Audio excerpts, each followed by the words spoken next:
Oiê! Tudo bem com vocês, meus amores? Hoje, no nosso episódio 5, já estamos enchendo a mão. Daqui uns dias não tem mais mão pra gente contar os nossos episódios lindos aqui. E hoje é um dia muito especial para mim, muito especial, e vai ser um dia muito emocionante neste podcast. Porque hoje, em homenagem a este mês, que é um mês tão importante, que é outubro, em homenagem ao Outubro Rosa, eu trouxe uma pessoa que vocês vão se apaixonar. Vocês vão se apaixonar pela história dela, vocês vão se apaixonar por tudo que essa mulher representa e vocês vão entender porque eu sou tão apaixonada por ela e porque ela é tão importante na minha vida. Hoje eu trouxe a Neia. Neia, meu amor, obrigada por você ter aceitado vir aqui. Tá com a mão gelada. Tá. Eu que agradeço. É normal, todo mundo fica. Até eu tô com a mão gelada já também. Fica tremendo. Eu ainda não me acostumei com isso. Ainda mais um dia assim tão especial em falar com uma pessoa tão incrível que é essa minha amiga. Né? A gente vai contar um pouquinho sobre a história dela, que é uma história linda. E eu tô aproveitando, gente, porque ela virou uma cidadã suíça, entendeu? Ela tá indo embora para a Suíça. Ela vai morar na Europa. E a gente vai contar um pouquinho sobre essa história. Enfim, Neia, assim, como que a gente se conheceu? E por que a tua história é tão importante na minha vida e tão importante para que as pessoas conheçam ela, para que as pessoas consigam fazer todo esse processo, né? Passar por esse processo tão difícil que é tratar o câncer. A Neia passou por um câncer de mama em Final de 2019, Final de 2019. Né? Foi quando eu descobri o câncer. Na verdade, eu acho que foi em 2018 que a gente se conheceu. Sim. Que eu comecei a fazer a unha, porque a Neia é uma manicure maravilhosa. Suíços, vocês estarão recebendo muito em breve uma profissional incrível. Obrigada. Enfim, eu comecei a fazer a unha com a Neia. Foi em 2018. E a gente já fez amizade. De cara, assim, Já foi se amor à primeira vista. Né? E aí eu comecei a fazer a unha com a Neia e a gente criou uma amizade, um elo muito forte. Foi uma fase muito difícil na minha vida, não tão difícil do que ela passou, óbvio, mas era uma fase que eu tava passando, né, de quebrar, enfim, a empresa não estava indo muito bem, eu estava, né, remodelando toda a situação do que ia acontecer. Se eu não me engano, foi em 2018 que eu relancei os produtos. Eu acho que a gente se conheceu antes, Neia. Na verdade, eu era vizinha da sua empresa, lembra? Verdade. E aí a gente começou a ter um contato visual. Na época,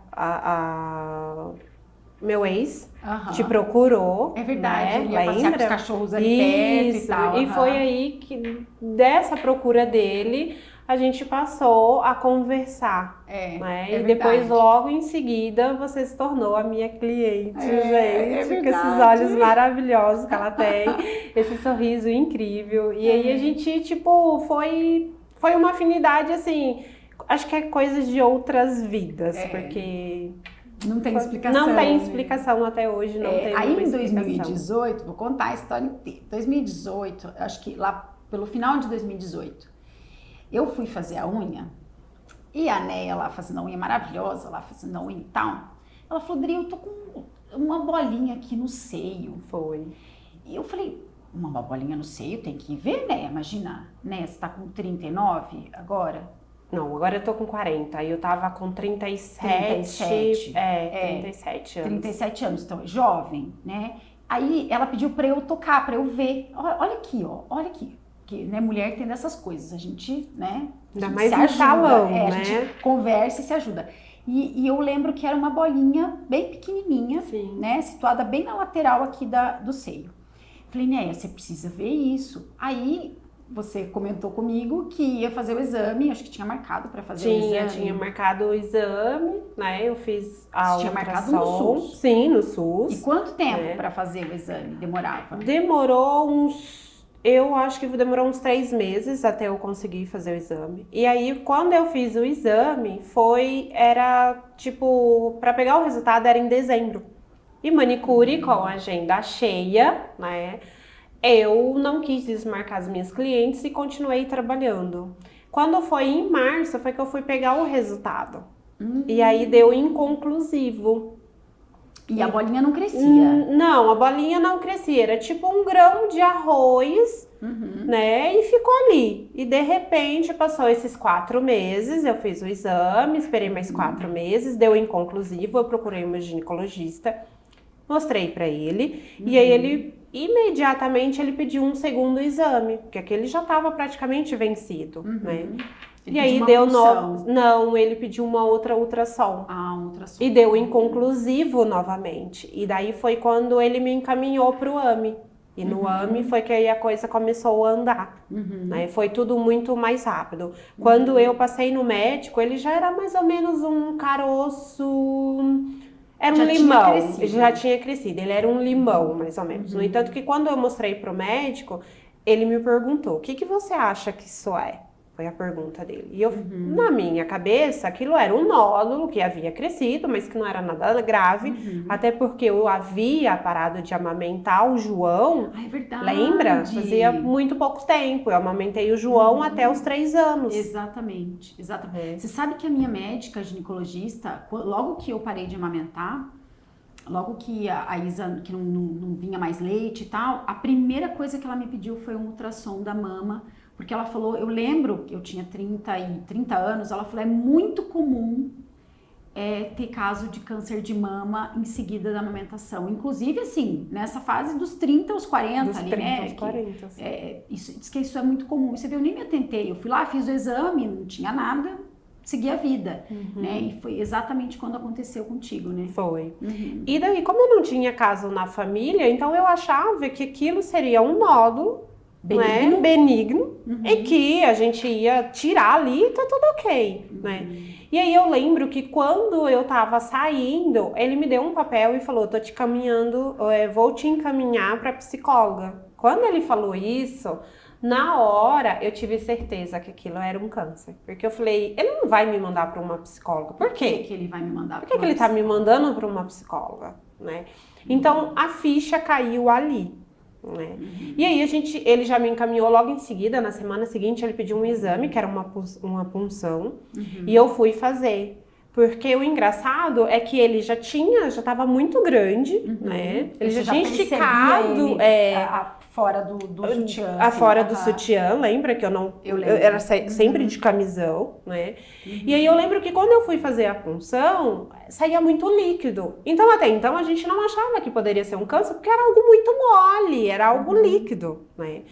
Quando eu fiz a punção, eu lembro que foi 10 vidrinhos. E eu saí molhada. E aí aquilo, logo em seguida, no dia seguinte, era uma pedra. Né? E aí ele falou, olha, 30 dias para pegar a biópsia, né? E na verdade foram 12 dias ele recebeu o resultado. E aí ele ligou. Provavelmente pediu urgência. Pediu urgência, sim, ele pediu, mas ele falou, mesmo com urgência vai demorar 30 dias. E aí com 12 dias eu recebi uma ligação do AME pedindo que eu tinha uma consulta com ele. E aí eu chamei a minha irmã e fui. Né? Mas eu já fui tendo uma certeza que aquilo era um câncer. Isso era agosto? Era agosto. Era julho, agosto já. Isso, era agosto, acho que 18 de agosto, era uma coisa assim. E aí eu fui com a minha irmã, e aí pegamos todos os exames, ele chegou, né, sentou, e aí ele falou, olha, eu vou abrir o meu computador, o exame está aqui no meu computador, no meu e-mail, que eles me enviaram, e eu vou ler pra você. E tipo, a minha irmã muito confiante, né? E eu, dentro de mim, eu já sabia que aquilo era, sabe? Eu já tinha certeza. E aí ele simplesmente virou e cruzou os braços e ele falou assim pra mim, eu gostaria de ter uma forma de eu te dar essa notícia. Que sensível ele, né? Ele foi muito sensível. E aí o meu chão, naquela hora, literalmente abriu. Aí você teve certeza. Aí eu tive certeza, né? Mas eu falei pra ele, eu vou vencer. Eu não vou morrer por causa disso. Você não teve em nenhum momento esse sentimento assim de que que tava acabando pra mim.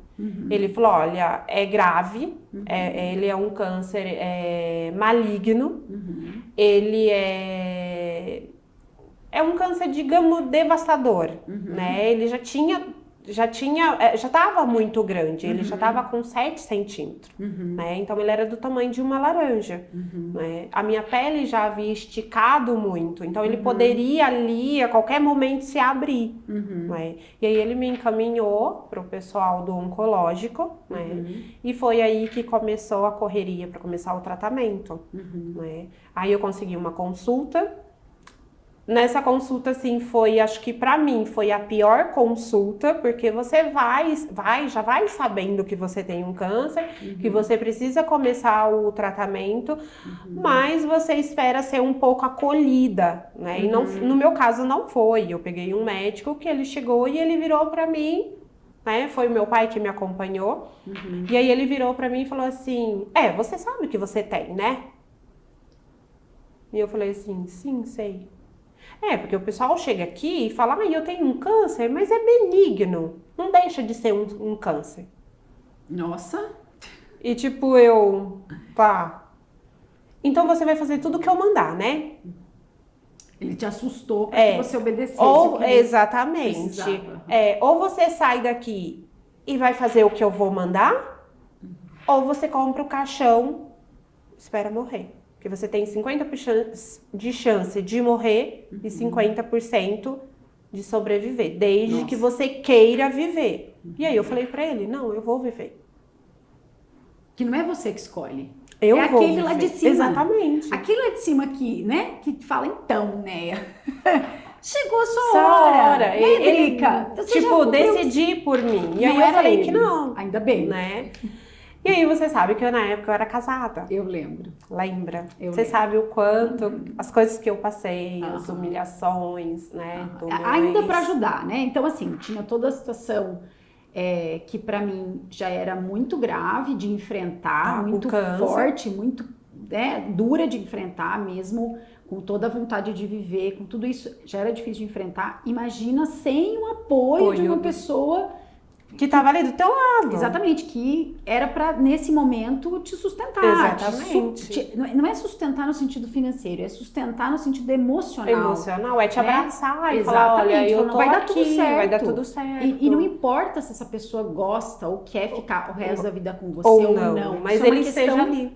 De um ser humano bom, de um ser humano que segura as pontas. Eu me lembro muito bem dessa época. Foi uma época até que dificultou ainda mais o processo, né, de tratamento, porque você teve que se separar, porque senão você ia morrer, né, ia morrer de desgosto, não era nem a doença em si só, né, era esse processo de estar perto de uma pessoa que só te destruía, enfim, estava te destruindo mais ainda. E, enfim, continua contando, amiga. Se deixar, eu vou. Você acompanhou, então você sabe. E aí eu resolvi sair de casa. Né? Mas minha família mora em outra cidade. Aqui era eu, ele e meu filho, né? Que os outros 2 já não estavam com a gente. Né? E aí eu fui morar no meu salão, que eu tinha com a Kelly, né? Com a minha sócia, que foi incrível, que falou, não, fica aqui, né? E eu precisava fazer o tratamento.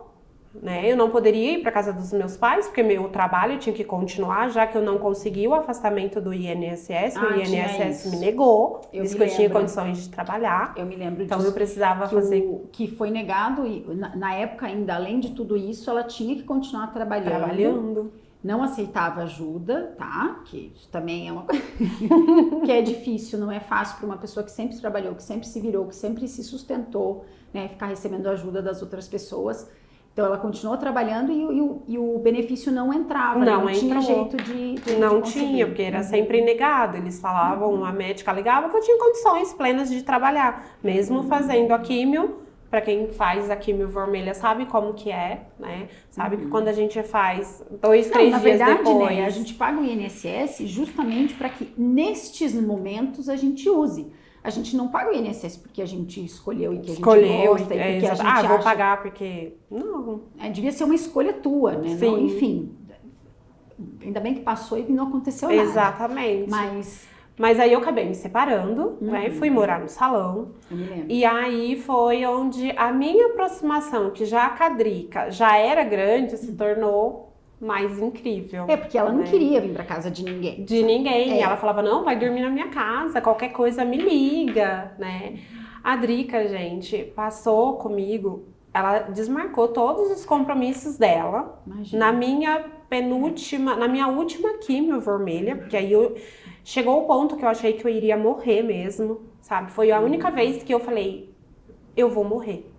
Eu lembro, foi a terceira químio vermelha, né? Então começou com a primeira, ela ainda estava um pouco mais forte. Sim, a Aí segunda. eu lembro que você já raspou a cabeça para não ter que lidar 18 dias depois. Isso. Você não queria, né, ter que lidar com aquela situação da perda. Isso. Você chegou a perder a sobrancelha? Eu não lembro. Sim, perdi sobrancelha, cílios. Né? Ficou literalmente sem nada. Sem nada. Né? Eu até brinco que foi a depilação assim mais barata que eu fiz, que foi ir no chuveiro, passar a buchinha e tipo caiu. E ele caía, conforme você fez a primeira químio, já deu essa reação. 18 dias depois, o meu cabelo já caiu, né? E aí, tipo, eu já perdi todos os pelos, né? Fiquei sem nada, fui tomar um banho e aí quando eu passei a bucha, saiu todos os pelos. Nossa, olha que forte, foi, né? Era muito forte, era muito forte. A químio vermelha é a mais forte, é a mais forte. Enfim, na terceira químio vermelha, você ficou bem debilitada, né? A imunidade caiu muito, né? A minha imunidade caiu muito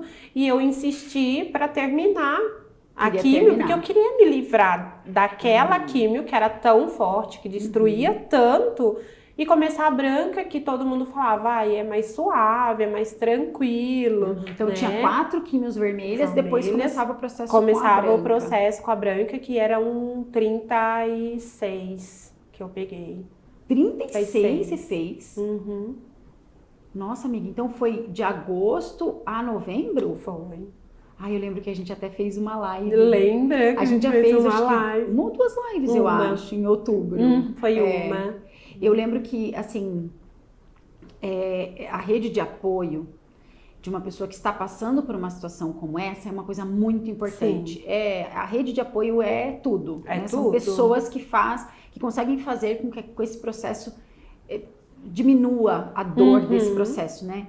Então, assim, a Neia tinha uma rede de apoio de amigas, né? De pessoas que estavam ali, a Kelly, eu, a família. A Fernanda, a minha família me ajudou muito. Eu me aproximei muito da minha família. Sim. Sabe, da minha mãe, né? Da minha filha mais velha, que é a Vitória, né? Apesar que a Vitória ainda sofreu muito com isso, a Vitória, ela meio que não aceitava pelo fato que ela achava que eu iria morrer e eu tinha que provar todos os dias para ela que não, que eu ia continuar bem, que eu ia vencer. E que você vê que cada um lida com isso de forma diferente. Você vê, todo mundo da rede de apoio que está no teu entorno, por isso que é tão importante. É muito todo importante. mundo também vivencia um pouco isso. Sim. Eu me lembro que era tão forte para mim que quando eu ia lá fazer a unha, porque eu ia toda semana, quase toda semana, quando a Neia não estivesse bem, ok. Mas quando ela estava bem, ela precisava trabalhar. E aí, quando eu ia lá, e a gente não se via só nesse momento, porque às vezes ia buscar, ia levar e tal, né? Nesse perrengue, um pode levar, o outro não pode, enfim. Então, a gente vivencia. Então, quando você vivencia isso com alguém, você dá mais valor à vida. É que você está vivendo ali de perto. Exatamente. Não é algo que está acontecendo então, assim, longe de você. Você fez muito mais por mim do que eu por você. Muito mais, muito mais. Enfim, continua contando. Então, assim, a minha filha foi, assim, a Vitória foi quem sofreu muito. E a gente achava que era o João, porque o João era o menorzinho. O João teve que ficar com o pai, porque eu não tinha condições nenhuma. Mas ele, na verdade, não tinha noção, né? Ele era muito pequeno. Eu lembro que algo que me marcou muito foi quando eu fiquei careca. E aí eu fui buscar ele à escolinha, né? Quando eu cheguei, os coleguinhas tipo, uau, sua mãe tá careca. E aí ele virou pros amiguinhos, na maior inocência, minha mãe toma uma injeção quente. Por isso que ela ficou careca. Tipo alguma coisa de super-herói, assim. Exatamente. E aí, tipo, os amiguinhos achavam o máximo. Uma super-heroína. E vinha e passava a mão na careca. Olha, que legal, Elisa. Mas o João tinha isso. Então, toda vez que eu ia, era muita inocência, né? Ele tinha uma inocência e tem até hoje, né? Ele falava assim, a minha mãe vai tomar uma injeção quente hoje. falava pra professora. Então ela sabia que era o dia que eu ia tomar a químio, né?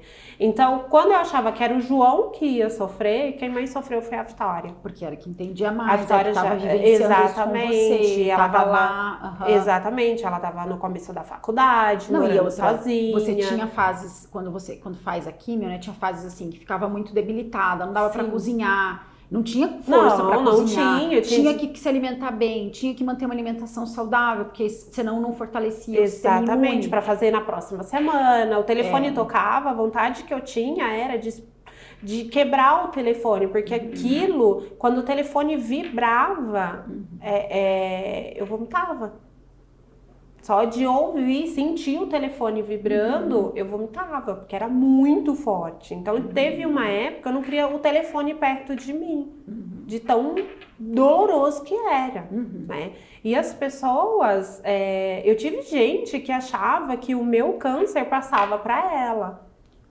Então, eu tive gente que se afastou de mim por achar que se me tocasse ou tivesse perto de mim, o câncer passava. E eu tinha que explicar. Você sabe o que eu acho, amiga? Que não é porque a pessoa pensa que o câncer vai passar. Eu acho que ela não tem condição emocional de lidar. Pode ser. Porque imagina que quando a gente está doente ou quando a gente está passando por um momento muito difícil, e eu percebi isso quando eu passei por um momento difícil, que foi começar tudo de novo, perder tudo, a gente fica com uma energia muito difícil e as pessoas não têm condição, às vezes, emocional de lidar, elas se afastam, o que não é ruim, porque entre ela vir para perto de você e ainda te trazer mais uma energia negativa, que você já tem, você já está tendo que lidar, é melhor que se afaste. Exatamente. É melhor que perto de mim só venha aquilo que me traga alegria. Exatamente. E que tá ali pra te acolher. Exatamente. E não pra te julgar ou pra te apontar o dedo e ficar com pena.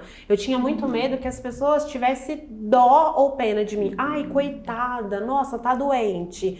Então eu fazia todo mundo entender que não era o fato de eu estar doente que eu queria que as pessoas me vissem como uma coitada. Não, eu estava bem. Eu iria conseguir vencer. Eu tinha muita fé. Isso de você, amiga. Lembra? Eu saía. O dia que eu fazia químio, eu tava bem. Ai, vamos pro barzinho? Vamos sair. Mesmo que eu não podia beber, mas eu tinha que ver gente, eu tinha que sorrir. Né? Então eu acho que isso me ajudou. Eu acho que a aceitação, eu falo que é uma aceitação de estar careca, de ficar careca e de lutar contra o câncer. Você tem que se aceitar. Sabe? Quando eu raspei o cabelo, eu levei o lenço. A minha família inteira fez foto usando o lenço para me incentivar. Quando eu raspei o cabelo, eu raspei de olhos fechados. Eu lembro, eu chorei muito. Foi feita uma gravação, foi o Adalto que fez. Né? Mas quando eu me olhei no espelho e me vi careca, eu me vi renascer. Falei, o meu renascimento é aqui. Então eu vou aceitar assim. E eu lembro que o primeiro desafio foi ir com ele ao posto de gasolina comprar cigarro para ele. E eu tinha acabado de raspar o cabelo, né?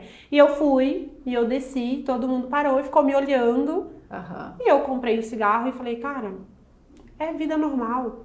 Então, pra que eu vou usar um lenço? Lógico, eu não condeno quem usa. Tudo bem que você ficou linda, né, minha amiga? Obrigada, com a cabeça amiga. redondinha, assim, bonita, sabe? Não é todo mundo que talvez se sinta tão bem, mas por isso você que tem ficou gente muito bonita. que acaba tão usando. bonita que foi fazer book. Foi. Que foi lindo, inclusive. Mas isso também ajudou. Isso também levantou a autoestima, né? De você falar, olha, peraí, eu tô careca, mas do resto eu sou bonita. E foi aí que eu me aceitei, porque antes eu tinha aquela coisa do corpo, apesar de eu ser magra, mas tinha aquela coisa, ai, não tenho peito, não tenho bunda suficiente, como o padrão da mulher brasileira, né? Eu era o padrão mais magra, né? Isso me incomodava. E aí, quando eu me vi careca ali, fazendo as fotos, eu falei, peraí, eu sou linda, então eu vou me amar assim, né? E aí, passou, fiz o tratamento, né? Foi bem difícil, né? Mas tiveram momentos difíceis, né? Momentos quando foi a última quimio, que eu achei que eu ia morrer, que era a vermelha. Depois eu fui para as brancas, fiz 2 brancas e tava tudo ok. E aí veio, para nossa surpresa, o câncer reagiu à branca. Ele voltou a crescer. Eu me lembro disso. Lembra? Que aí foi onde eu entrei em desespero. Falei, nossa, e agora? Né? Então, conversei com o médico, expliquei a situação. Ele foi ver, realmente estava crescendo, né? Ele não estava reagindo à medicação e aí teve que fazer... retornando, ele estava evoluindo. Evoluindo, né? Aí teve que fazer uma reformulação na minha medicação, né? E eu passei a usar uma medicação que era um pouco mais forte do que a branca normal, né? Então, eu tomava 2, 3 dias de novo, passava mal, ficava 4, 5 dias bem mal, mas conseguia manter a minha vida e fazer as coisas e trabalhar e atender meus clientes, cuidar do João, né? Ter uma vida normal. Aí terminei o processo e fomos pra rádio, né? Peguei... Peraí, mas tem uma parte nessa história que eu quero parar. Peraí. Porque essa mulher... No meio desta situação, você vê como assim, ó, quando a gente, óbvio que a gente olha por esse ângulo depois que a gente passa, Sim. Mas quando a gente está passando, a gente não consegue talvez olhar dessa forma. Mas nem tudo foi tão ruim. E nem tudo que vem de ruim, a gente não consegue transformar, às vezes, em coisas boas. Numa coisa muito boa. Sim. Porque no meio deste caminho, entendeu? No meio dessa história, em que parte deste caminho que você conheceu o Hugo? Eu conheci o Hugo, eu estava indo pra rádio. Ah, já tinha finalizado as químios? Já, eu tava... eu acho que tava finalizando a última químio, nesse meio tempo. Eu conheci o Hugo. O Hugo é um português que mora na Suíça. Sim. Foi muito engraçado que eu conheci o Hugo pelo Facebook. Nessas coisas de postar foto, eu estava numa comunidade chamada Portugueses vezes Brasileiros. Foi uma coisa assim, eu não me lembro bem. Também não me lembro, acho que alguém me convidou e eu acabei entrando para essa comunidade, mas assim, sem pretexto nenhum. Era uma comunidade que estava ali, eu sempre gostei muito de Portugal, né? E aí um dia eu postei uma foto e de repente me veio um coraçãozinho. Que me chamou a atenção esse coraçãozinho, gente. E aí foi eu olhar o perfil da pessoa. Que a gente, na hora, a gente imagina, é um cara casado, tá ali só pra flertar e tal. E aí eu olhei, vasculhei mesmo o Facebook e não encontrei nada. Eu vi a foto de uma adolescente que eu falava, é filha, né? Mas não tem foto de mulher. E fiquei pensando, num sábado, eu resolvi mandar uma solicitação de amizade no Facebook. E eu mandei, foi minutos, ele aceitou. E eu, vamos agradecer, vamos bancar fina e vamos agradecer. E eu agradeci, olha, muito obrigada por ter aceito e tal. E a pergunta dele foi, já conheceste alguém? Aí eu, não. E passamos a conversar. Só que até então eu não contei o porquê que eu estava careca. E a gente se falou daquele dia, 15 dias, todos os dias. Sem você contar que estava passando por um tratamento que eu estava passando, porque eu tinha medo de contar e a pessoa se afastar de mim. Falar, uma doente, né? Tem sempre isso. Esse é um preconceito que talvez você tinha.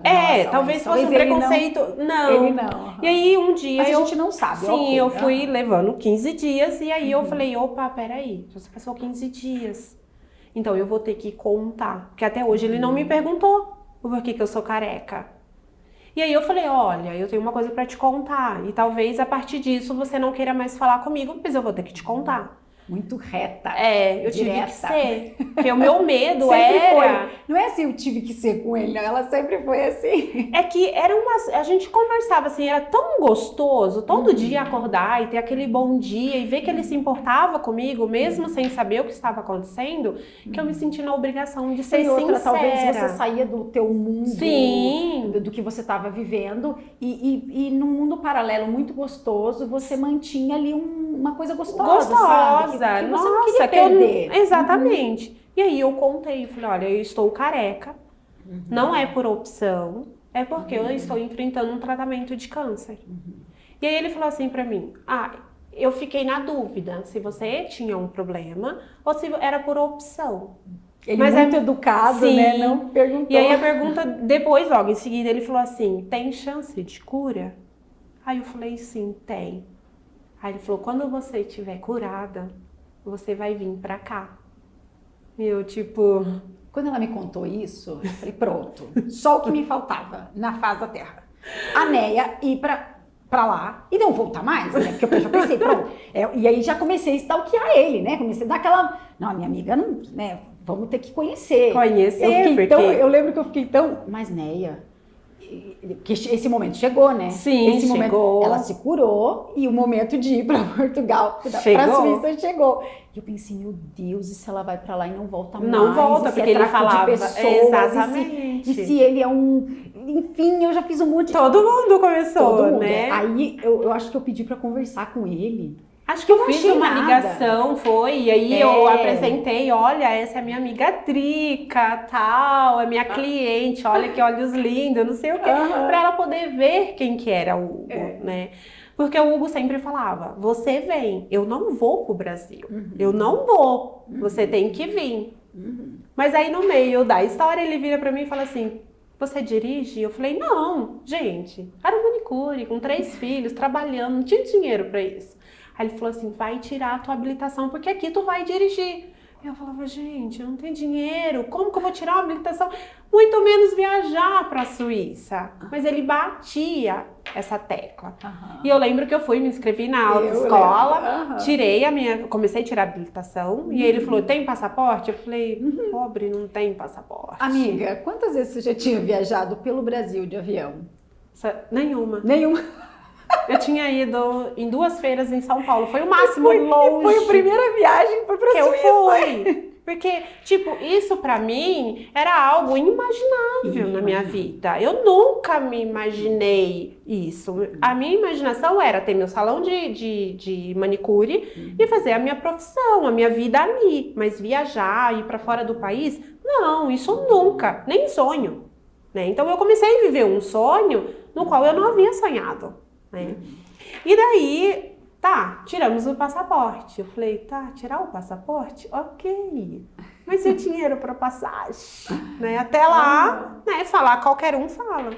E depois que eu recebi o diagnóstico de que eu estava curada, eu recebo as minhas passagens de ida e volta para ficar 3 meses na Suíça. E eu falei, eu me lembro disso. Amiga, eu vou viajar. Né? Ai, que felicidade. E foi assim, foi uma loucura, porque eu tinha que contar para os meus pais que eu iria fazer essa viagem. Eu tenho um filho pequeno, teria que deixar com o pai, né? Mas tinha todo contar para os meus outros filhos. Eu tinha uma sociedade de um salão, né? A Kelly sempre me apoiou. E aí eu falei, vou orar e vou pedir que Deus me mostre se eu estou no caminho certo. E aí eu passei a orar muito e perguntar muito para Deus. Eu estou no caminho certo? Né? E Deus foi me mostrando. Toda vez que eu pedia, Ele me mostrava. Faz assim, faz. E as coisas começaram a acontecer. Né? Até que chegou o dia da viagem. Eu me lembro. Em plena pandemia. É verdade. Lembra? Eu fui te levar no aeroporto. Você foi me levar no aeroporto. Né? Imagina, gente, ela nunca tinha viajado. Eu não viajei tantas vezes assim, eu nunca fiz uma viagem internacional, mas eu imagino que não é uma tarefa fácil. Porque quando você tá na tua língua, você tá no teu país, você sabe falar a tua língua e tal, você se vira, você chega no aeroporto, se dá um problema. Você ia fazer troca de voo, de né? voo, troca de aeronave. Como é que chama? Ih, agora eu vou fazer de ônibus, é baldeação. De avião não é isso. Enfim, escala. Ia ter que trocar de voo, né? Acho que em Portugal. Sim, foi. A gente escolheu Portugal. Exatamente, até por causa da língua, gente, porque eu não falo francês. Nada. E assim, você já imaginou para uma pessoa que nunca entrou no aeroporto, que já é um não sabe nem como fazer, exatamente. Voo internacional, então eu fui até lá, falei, amiga, eu vou junto com você, eu vou te levar. Foi. Chegamos lá, daí vai no guichê, ver qual que é o voo, como que, né?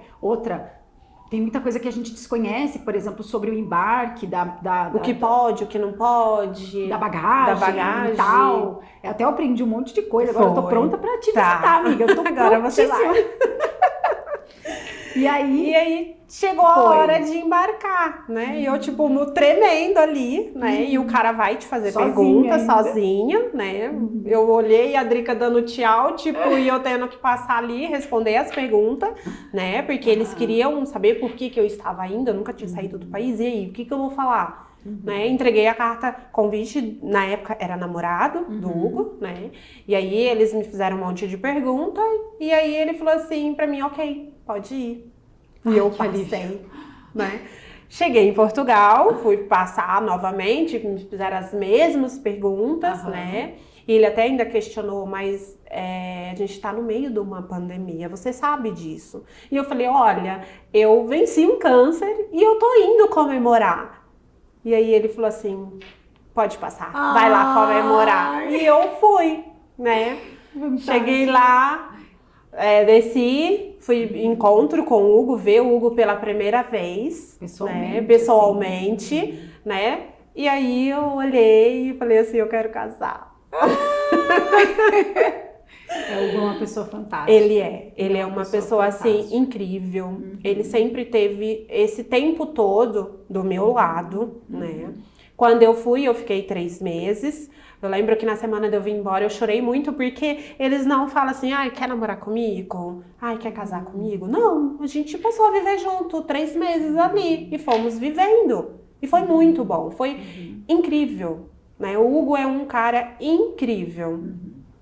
E aí eu lembro que nos últimos dias eu chorei muito, porque eu queria ouvir dele se ele me queria de volta ali. Porque eu tava vindo pro Brasil e não sabia. Tinha que voltar, se eu tinha que voltar. O processo exatamente. que é dentro da lei e tal. E ele só falava, não, você vai voltar, mas eu queria ouvir né? E eu lembro que a tia dele, e aí, Hugo?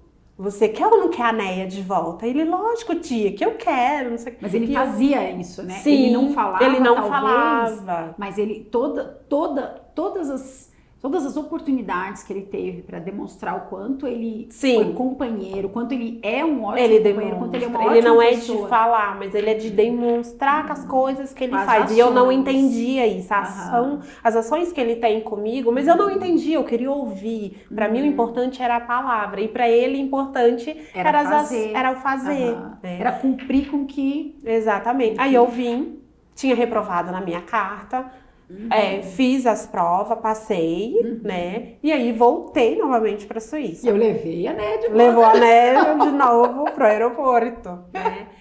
E daí a gente foi, só que aí a gente descobriu que eu não poderia ficar na Suíça, porque eu não faço parte da União Europeia. Então, para ficar na Suíça era com visto de estudante, ou de trabalho, ou casando. E essa era uma coisa que não não cogitava de jeito nenhum, tanto eu quanto ele. Né? E passou. E aí eu tive que ficar lá 3 meses e voltar para o Brasil. E nesse voltar para o Brasil, ele me manda uma mensagem perguntando, eu chamo ele de marrento, tá, gente? E aí ele falou assim, você gosta desse marrento? Eu falei, sim, gosto do jeito que você é, sem tirar nada. E aí ele falou assim, então aceita casar comigo? E eu tipo, catei o celular e fiquei assim, eu tô lendo isso? Porque não era algo que a gente queria, assim, planejava. Não haveria, para vocês dois, a questão era, não tinha necessidade de casar, de um papel ou de uma aliança, dizer aquilo que vocês estavam sentindo que a gente queria viver. Mas era necessário para que vocês conseguissem ficar juntos lá. E aí a gente começou todo o processo, lembra que você seria o Hugo aqui no Brasil. Exatamente. Aí quando ela voltou, eu fiquei responsável por fazer o papel do Hugo. Eu falei, amiga, eu vou casar você, amiga. Porque a gente ia casar à distância, né? E precisava alguém para representar o Hugo. Nós fizemos até esse documento. Só que aqui no Brasil era muita burocracia e tal. E eu tive que voltar. Imagina, Neia, que isso que o Brasil é um país burocrático. Né, amiga? Infelizmente. E aí eu voltei de férias com ele para Portugal. E nós fomos até Lisboa. E chegou lá, a gente, vamos ver aqui como que funciona. Nós fomos lá. E aí chegou lá, ela falou, tá com os papéis aí? Estamos. Os documentos? Tá. Demos a entrada no casamento em Portugal. E aí ficamos aguardando eles aceitarem o casamento, né? Aceitar, marcar a data do casamento, aprovar. E aí eles aprovaram. Só que quando eles aprovaram, faltavam acho que 20 dias para eu voltar pro Brasil. Então ia passar da data. E eu com medo de correr o risco, depois de ser deportada, de acontecer alguma coisa, não consegui voltar. Eu voltei pro Brasil, fiquei um mês aqui e voltei novamente em dezembro. E dia 27 de dezembro eu casei. Foi 27, foi o casamento, né? E dia 28 eu completei 40 anos. Ai, que coisa E agora voltei para a Suíça, fiquei mais 3 meses lá, né? Mas até esperar a documentação. A documentação e tal, a gente achou que casando seria mais tranquilo, só que a gente descobriu que não, que eu teria que voltar pro Brasil e aguardar essa documentação aqui no Brasil. E que ela poderia demorar de 2 a 4 meses. No caso, aí o processo todo demorou 6 meses, né? Que vai fazer 7 que eu tô aqui no Brasil. Então, daí quando a Neia vem pra cá, não sei se vocês sabem, vou contar aqui. Quando ela vem pra cá, a gente traz ela pra trabalhar aqui na Dermo Ciência. Eu queria tanto uma Neia aqui pra mim. Amiga, você é tão maravilhosa, mas enfim, continua contando. Aí agora saiu. Agora saiu a documentação, né? Segunda-feira eu vou embarcar para a Suíça, né? Agora eu volto ao Brasil só de férias mesmo, para ver os meus filhos, ver vocês aqui, matar a saudade, né? E é isso. E a Drica, assim, gente, a Drica é tudo na minha vida. Cara, eu sou muito grata a Deus pela Drica. Não faz eu chorar, né? Tá. Eu conheci a Dermo Ciência, assim, a profundo mesmo, quando eu estava doente, né? Eu lembro que quando eu comecei o tratamento, ela me deu os produtos, né? E aí eu comecei a usar. Que não dá pra usar muita coisa, porque a gente é limitado, a gente não pode usar tudo, né? Porque tem assim, coisas que tem parabeno, sim, óleo não mineral, pode. ou algum componente químico, a pele fica muito sensível, muito sensível. Então o melhor é não usar nada. Não usar. É tudo assim, coisa de nenê, praticamente, ou manipulado, com pH mais, muito... mais próximo da pele, ou até um pouco mais... Exato. Um pouquinho mais neutro e tal. Sim. Porque é para evitar a fragrância, evitar qualquer tipo de reação alérgica. Porque você já tá com a imunidade baixa. E ainda usar um produto... Durante a gravidez, você evita tudo, porque você não vai correr o risco de ter uma alergia e ter que tratar ela durante uma gestação, né?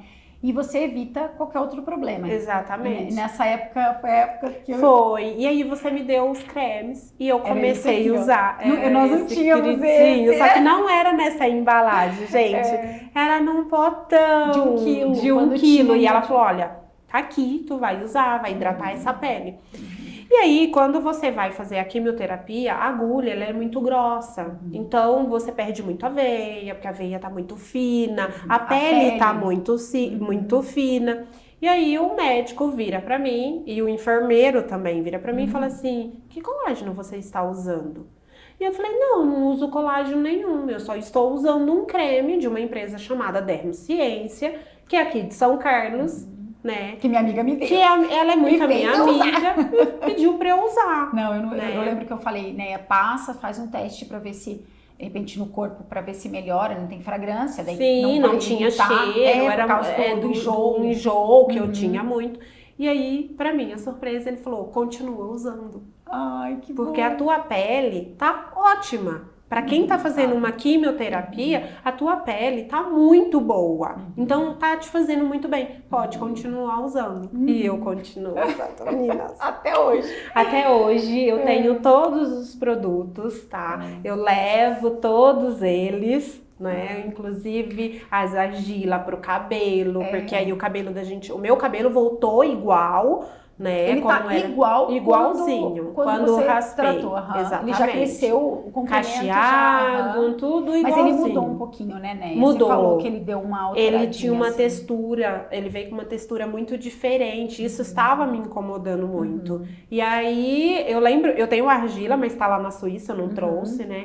E aí você acabou me dando uma e eu voltei. Agora eu tô usando todo dia no shampoo e já senti a diferença. Você tá usando o scrub. Sim. O pó de café verde. O pó de café verde. E aí eu já senti a diferença, inclusive a minha mãe também tá usando, né? E ela até brincou, engraçado, você faz eu usar produtos bons e quando você for embora, como que eu vou fazer? Eu falei, agora você vira cliente e vai lá na Dermo Ciência buscar os seus produtos, tá bom? Mas eu só tenho que te agradecer. Não tem que agradecer de nada. Não tem que... Aliás, eu é que tenho que te agradecer, porque tudo que eu aprendi, eu falo muito isso aqui na empresa, assim, quando a gente tem a oportunidade de ter uma pessoa como a Neia perto, como a Paty, como a Deia, as meninas que trabalham aqui, ter essa oportunidade, você ter me dado a oportunidade de ter vivenciado tudo isso que você passou na sua vida, porque você me deu essa oportunidade, você não negou a mim, você me deu essa oportunidade de passar por isso, eu aprendi muito mais, né? Eu ganhei muito mais. Eu não fiz nada, entende? Absolutamente nada.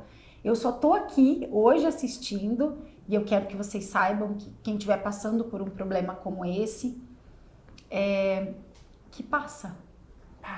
E que todas as pessoas que estão no nosso apoio, que passam com a gente junto, isso só se fortalecem mais. Sim.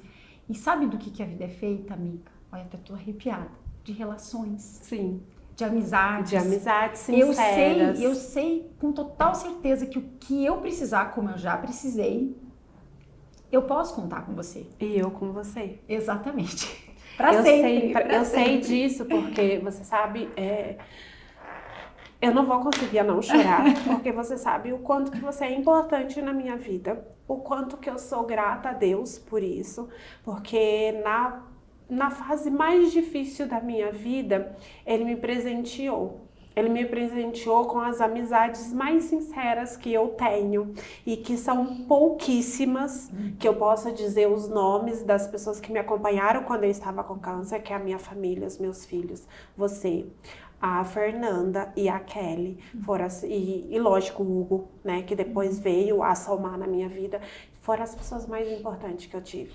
Então eu sou grata a Deus todos os dias de ter ganhado esse presente e ter ganhado a vida de volta. Mas você quis isso, né? Mas eu lutei por isso. Teu coração é muito bom. Eu nunca questionei a Deus por quê? Por que comigo? Olha o quanto a gente aprende. Eu nunca questionei, Eu sabe? Em nenhum momento. Eu não sei se eu teria essa força, amiga. Porque eu vi você ter no momento mais difícil, que foi quando você estava fazendo a químio, que eu fui lá te buscar e eu olhei pra você naquela situação assim, magrinha, né, debilitada. Naquela cadeira que a gente achava que dali eu não iria sair. Né? Porque foi o dia que eu desmaiei, foi o dia que eu fiquei muito mal. E você, tipo, tirou todas as coisas da tua agenda e falou, não, eu vou ficar aqui, foi pro hospital e ficou comigo o dia inteirinho no hospital, até a hora que eu tive alta. Então isso demonstrou o que é uma verdadeira amizade. O que é você olhar pra alguém e falar, não... Amiga, pensa bem, o quanto você estava sofrendo muito mais. Eu não fiz nada. Mas isso não é qualquer um que faz, e você sabe disso. E eu sou muito grata. E toda vez que eu volto aqui, né? Acho que já é a segunda, terceira vez, eu tô aqui, né? Eu tenho que trabalhar quando eu volto ao Brasil. É que aí a gente aproveita um pouquinho, fica entendeu? junto. Antes dela ir embora. Agora a gente já tá chorando aqui. A gente vai fazer uma despedida na sexta-feira. Ela vai na segunda. E aí a gente provavelmente vai demorar um pouco mais pra se ver. E a gente vai fazer uma despedida linda aqui. Ai, meu Deus. Porque, né, logo ela volta. E aí a gente... Ou eu vou. Lógico, porque agora planejando. Agora eu já fiz até meu passaporte. Porque agora eu já tô com casa pra ir. Já tem lugar pra ficar, lugar pra passear. E a gente se divertir e conhecer. Porque é um lugar incrível. É um lugar que mudou a minha vida. Sabe? Eu falo que o Hugo mudou a minha vida. Eu engordei 15 quilos. Hoje eu tô feliz. Hoje eu posso olhar para qualquer pessoa e dizer, hoje eu sou feliz. E hoje eu realizei sonhos de uma garota quando eu tinha 14 anos. E isso para mim foi muito importante, sabe? Me ver como mulher, ver que tem pessoas que acreditam em mim, sabe? Que me apoiam e que não me abandonou quando eu mais precisei. Porque isso você é importante. Uma pessoa muito importante. E muito especial. Sabe? Eu venho... É incrível como isso é importante nesse momento, né? No momento em que você está passando por uma situação difícil. Eu sei que todo mundo fala assim, porque você tem que cuidar da tua autoestima, porque você... é muito difícil nesse momento difícil. você conseguir se manter nessa Exatamente. posição o tempo todo. Na verdade, durante a nossa vida, mesmo não passando por uma situação difícil, é difícil. Em alguns momentos a gente dá uma caída, acha que a gente não é possível, mas às vezes se olha no espelho e não se vê aquela beleza que todo mundo fala que a gente tem. Pela tua história de vida, antes até, porque aqui a gente só contou uma pequena parte dessa história incrível de vida. Mas antes de tudo isso acontecer, você teve uma história de vida muito sofrida que deixou essa marca. Sim. Eu nunca vou ser feliz, ou eu não vou conseguir realizar. O que você realizou é uma coisa que talvez, com certeza, você nem tinha como sonho mais, assim. Isso é uma coisa, né?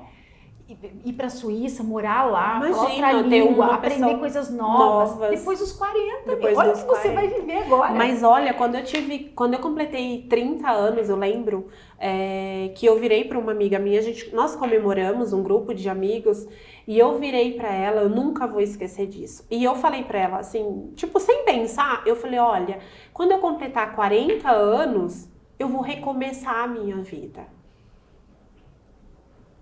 Palavra, e tipo, que essa palavra teve poder na minha vida. E aí eu vi que quando eu completei os 40 anos, eu realmente estava recomeçando a minha vida.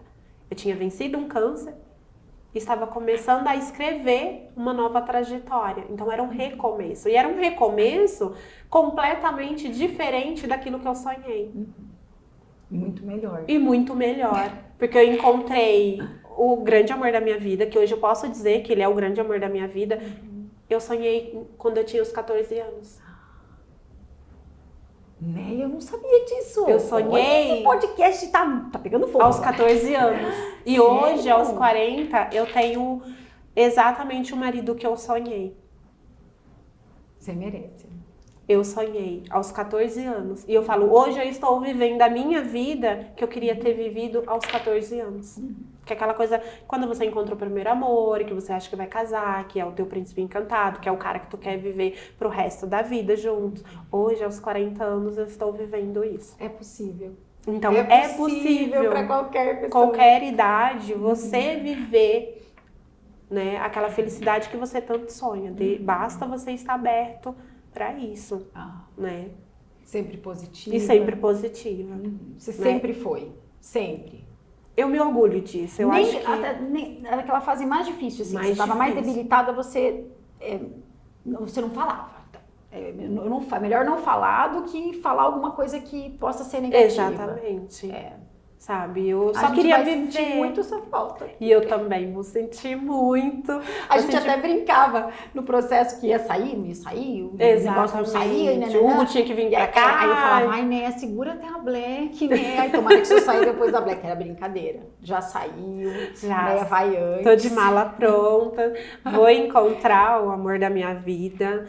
O coração fica partido porque os meus filhos ainda ficam aqui, né?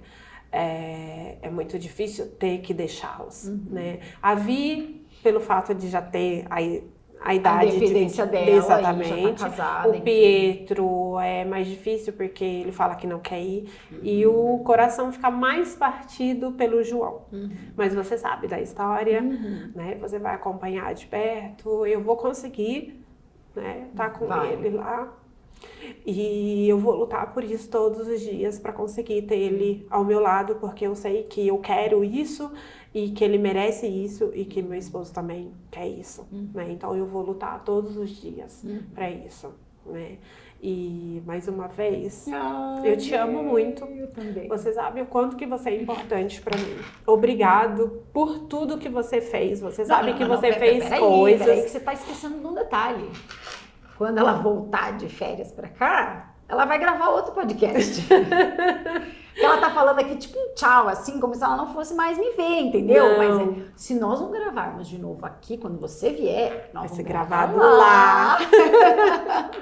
Nós vamos estar lá. Amiga, obrigada por você. E eu sei que você vai voar muito alto. Eu sei que tu vai alcançar coisas que você deseja muito. Eu sei que você vai ter um sucesso muito grande, porque você é merecedora, tá? Você é uma pessoa incrível. Obrigada. E eu vou estar orando todos os dias, todas as noites, todos os dias, para você alcançar tudo que tu deseja, tá Obrigada. bom? E tu sabe que eu sou tua fã, eu amo os produtos, eu vou continuar usando, né? E eles são uma extensão do nosso amor aqui. Sim. Pelo que a gente faz. E eu falo que ter te conhecido foi a melhor coisa que já me aconteceu. Amiga, obrigada. Tá? Te amo demais. Vou sentir muita falta de você, da Patrícia, Deia, de todos que trabalham aqui, Dudu, tá? Eu vou sentir muita falta. E da Mel. E da Mel. Obrigada, Mel. Muito obrigada. Incrível por ter dividido com a gente esse momento tão importante. E essa luz, né? Levando essa luz que você leva para todo mundo, que não é uma coisa que agora a gente vai levar para mais pessoas, essa luz, para elas acreditarem que tem solução, que tem como viver uma vida maravilhosa e confiar. É confiar em Deus. Obrigada. Sabe, quando a gente entrega nas mãos de Deus, a gente chega em qualquer lugar, tá? E você sabe que eu sou prova disso. Eu sei. Obrigada por tudo. Obrigada. Gente, depois dessa emocionante conversa, nós finalizamos esse podcast maravilhoso. Eu espero que vocês tenham gostado. Um beijo muito grande. Tchau, e até a próxima. Até a próxima. Ai, amiga, obrigada. Me fez chorar, mas você sabe o quanto que eu te amo. Eu também. O quanto tu é importante pra mim. Eu vou ser eternamente grata por isso. Isso. Obrigada, viu? A tua felicidade é a minha felicidade. Eu só quero Hoje eu sou feliz. Você sabe disso, o quanto que eu sou feliz. Amiga, dinheiro nenhum. Não. Nenhum. Sabe, não é o velho da lancha, é uma pessoa simples, é uma pessoa que batalha muito todos os dias. Ele tem uma história de vida linda também, muito sofrida, mas ele é alguém que me torna feliz. Todos os dias. Ele sempre vai honrar. Sempre. Todo dia ele acorda e ele honra, sabe? Ele... Você merece isso, viu? Obrigada. Ai, meu Deus. Não imaginei que eu iria chorar. Ah, imagina, eu tinha certeza. Lembrar dessa história faz a gente vivenciar um pouco, né, do que aconteceu. Sabe, faz eu ver que eu já sofri muito nessa vida, sabe? Sabe que uma coisa que eu nunca vou esquecer, né, que você falou? Eu não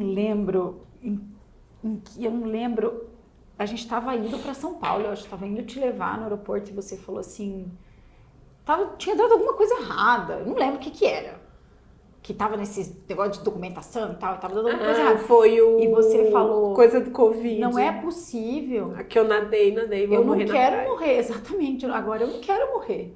Né? Agora eu quero viver, é agora que eu quero viver. Que eu quero viver. Foi quando o documento deu. Eu fiquei pensando e falei, gente, assim, imagina a vontade de viver que você tem agora, porque, tudo de ruim já foi. Já foi. Né? Toda a tua infância, toda a adolescência, toda a depressão.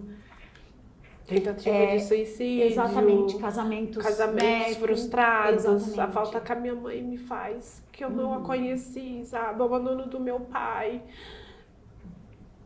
E aí, tudo isso, assim, agora vai ser outra... Vai ser outro mundo. Eu vou viver. Vai viver. Eu simplesmente vou E deu viver. tudo certo já. E vamos parar de chorar. Chega. Vamos. Deu, meu amor.